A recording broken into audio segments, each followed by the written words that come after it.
3 days after the factory collapse in Bangladesh, there are media reports that 2 of the building's owners have been arrested. Demonstrators have been demanding the owners' arrest along with safer working conditions. Meanwhile, rescuers pulled 19 more survivors from the rubble early Saturday, but the death toll continues to rise.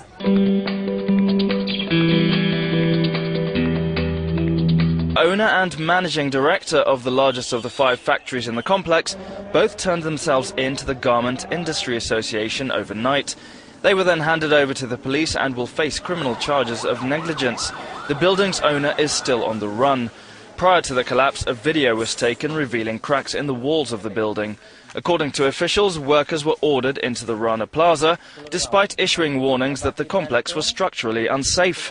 The junior Internal Affairs Minister said everyone involved in putting it up would be arrested, including the designer, engineer and builders. But as the frantic rescue operation continues, the death toll has now soared to 325, and his words will offer little comfort to relatives of the dead. 3 days after the building collapsed, rescuers are working around the clock to find survivors. More than 300 bodies have been pulled from the site. Alongside the firemen, ordinary people have joined in the search, digging with hammers, shovels and their bare hands. It's a race to reach those still alive. Then some hope. Rescuers say they found a large group of people still alive in one area of the building. They've been passing water and oxygen supplies down through holes in the rubble as workers drill through concrete slabs to reach the survivors. It's not known how many people are still buried.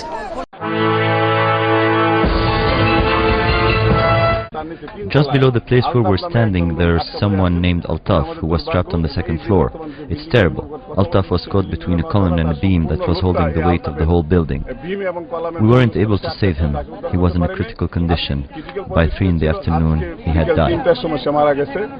The collapse of the Rana Plaza building is the worst industrial accident to take place in Bangladesh's textile industry. Garment manufacture employs over 3.5 million people and represents one of the country's major sources of income.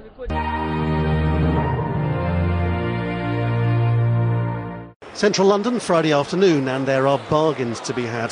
Clothes made half a world away in Bangladesh end up here. The economy is not doing too well, and cheap is popular. If you ask anybody here what they think about the working conditions that people have to put up with in parts of Asia, you have an enormously sympathetic response, but at the same time, if you say to people, do you like the fact that clothes are cheap, everybody would say yes. The bald fact is that there is no evidence that tragedies like the one in Bangladesh have any impact at all on people's shopping habits here.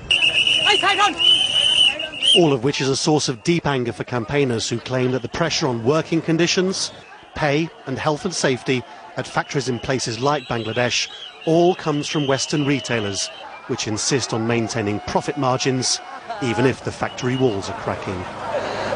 We've heard horrific stories, how year on year they go back saying, yeah, last year you gave it us for £1, this year we want it for 80p. We want it to go down and down and down. The costs always have to come down so that their profits can go up, and that's the basic equation. Of course, retailers disagree. One British giant, Primark, had a supplier on the 2nd floor of the factory. Primark said it was deeply shocked. Primark has been engaged for several years with NGOs and other retailers to review the Bangladeshi industry's approach to factory standards. Primark will push for this review to also include building integrity. Meanwhile, Primark's ethical trade team is at this moment working to collect information, assess which communities the workers come from and to provide support where possible.